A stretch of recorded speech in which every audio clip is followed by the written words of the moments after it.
perkenalkan nama saya Meldelin Betty Perpetua. Jadi, dalam video ini saya ingin menjelaskan tentang pola asuh untuk anak usia dini pada suku Dayak Kayan. Pertama-tama, saya akan menjelaskan tentang pengertian dari pola asuh. Berdasarkan tata bahasanya, pola asuh terdiri dari kata pola dan asuh. Menurut Kamus Umum Bahasa Indonesia, kata pola berarti model, sistem, cara kerja, bentuk, sedangkan kata asuh mengandung arti menjaga, merawat, mendidik anak agar dapat berdiri sendiri. Petranto dalam Suarsini 2013 menyatakan bahwa pola asuh orang tua merupakan perilaku yang diterapkan pada anak bersifat relatif konsisten dari waktu ke waktu. Pola perilaku ini dirasakan oleh anak dari segi negatif maupun positif. Pola asuh yang ditanamkan tiap keluarga berbeda, hal ini tergantung dari tiap pandangan orang tua. Gunarsa tahun 2002 menyatakan bahwa pola asuh merupakan cara orang tua bertindak sebagai orang tua terhadap anak-anaknya, di mana mereka melakukan serangkaian usaha aktif. Sedangkan menurut resolusi Majelis Umum PBB dalam Pemilu 2007, fungsi utama keluarga adalah sebagai wahana untuk mendidik, mengasuh, dan mensosialisasikan anak, mengembangkan kemampuan seluruh anggotanya agar dapat menjalankan fungsi di masyarakat dengan baik, serta memberikan kepuasan dan lingkungan yang sehat, guna tercapainya keluarga sejahtera. Pola asuh merupakan hal yang fundamental dalam pembentukan karakter. Teladan orang tua dibutuhkan bagi perkembangan anak-anak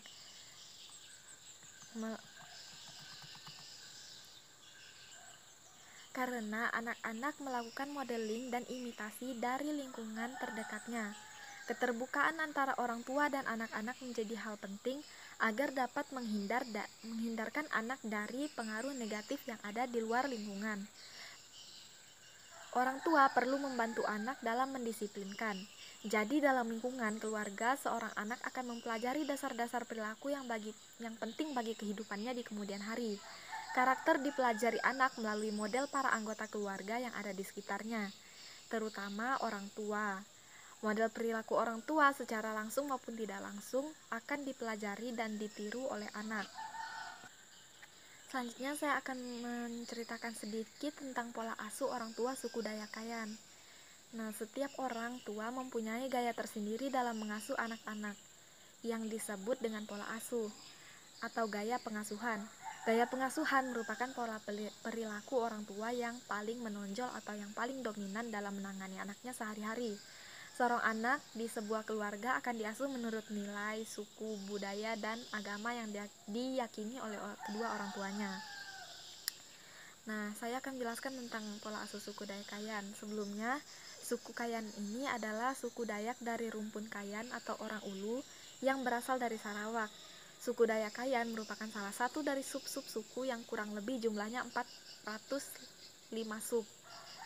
Menurut J.U. Lontaan 1975, masing-masing sub-suku Dayak di Pulau Kalimantan mempunyai adat istiadat dan budaya yang mirip, merujuk kepada sosiologi kemasyarakatannya dan perbedaan adat istiadat, budaya maupun bahasa yang khas. Masa lalu masyarakat yang kini disebut suku Dayak mendiami daerah pesisir, pantai, dan sungai-sungai di tiap pemukiman mereka. Ketika memasuki Kalimantan Utara, suku Kayan pertama-tama menetap di daerah Apau Kayan di daerah aliran Sungai Kayan. Karena alasan perang antar suku dan mencari daerah yang subur, kebanyakan suku Dayak Kayan pencariannya ini adalah bercocok tanam di ladang. Di ladang dengan menanam padi,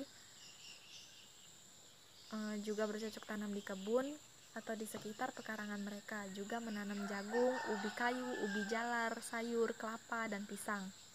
Tanaman yang keras dibudayakan mereka juga ada karet, kopi, dan sedikit cengkih, dan lain-lain.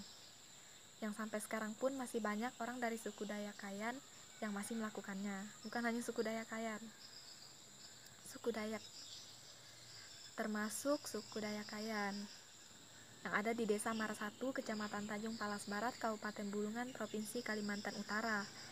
Dayak Kayan Marasatu merupakan suku yang masih memegang teguh adat istiadatnya, walaupun tidak seprimitif dulu. Di desa ini masyarakatnya masih menjunjung tinggi yang namanya persatuan dan gotong royong. Ini terlihat dari acara kematian, acara pernikahan, dan acara keagamaan. Salah satu dari acara tersebut, masyarakat Dayakayan menyempatkan diri untuk mengambil bagian. Inilah yang masih dijaga oleh masyarakat ini, yang diturunkan dan dibiasakan pada anak-anak di desa ini sejak mereka menginjak usia remaja. Dalam pengasuhan pada anak, kebanyakan orang tua Dayak ini menanamkan sopan dan santun kepada anak sejak usia dini.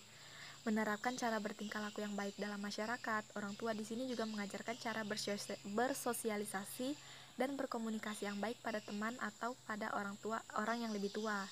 Orang tua mengajarkan anak dengan memberikan nasihat atau oleh keluarga, biasanya saat makan.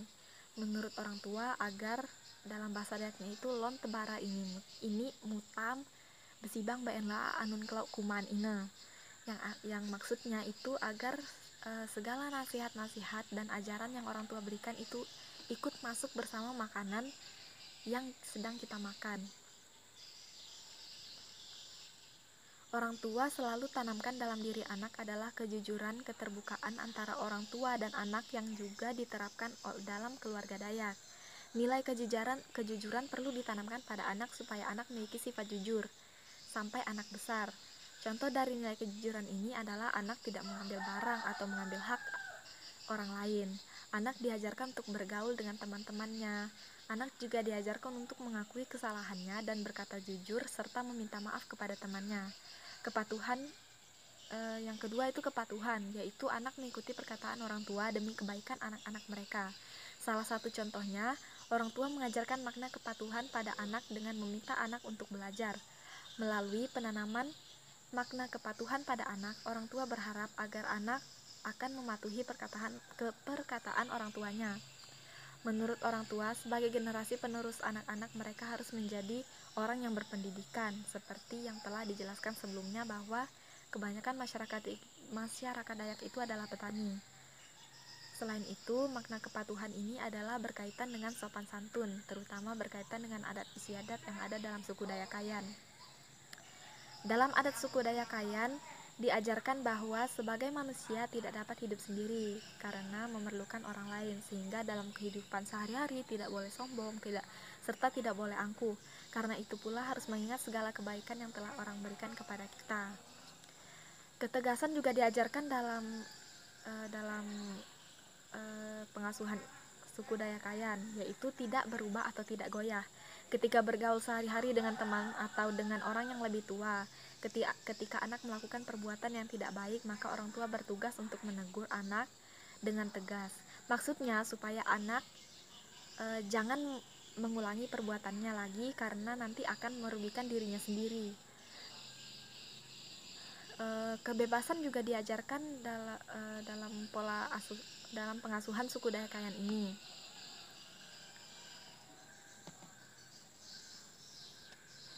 Kebebasan juga diberikan orang tua pada anak ketika ia dianggap telah dapat menentukan tindakan untuk dirinya.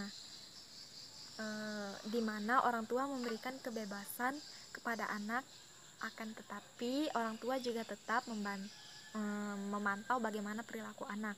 Di sini orang tua masih mengontrol anaknya dan mengarahkan sampai usia remaja. Setelah menginjak usia remaja, orang tua memberikan kebebasan dalam beberapa hal, misalnya tentang pendidikan, namun tetap mendiskusikannya dengan orang tuanya.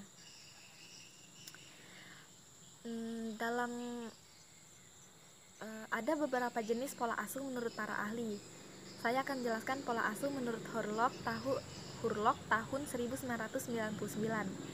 Hurlock membagi pola asuh orang tua ke dalam 3 macam, yaitu yang pertama pola asuh permisif. Pola asuh permisif dapat diartikan sebagai pola asuh orang tua dalam berinteraksi dengan anak yang membebaskan anak untuk melakukan apa yang ingin dilakukan tanpa mempertanyakan pola asuh ini.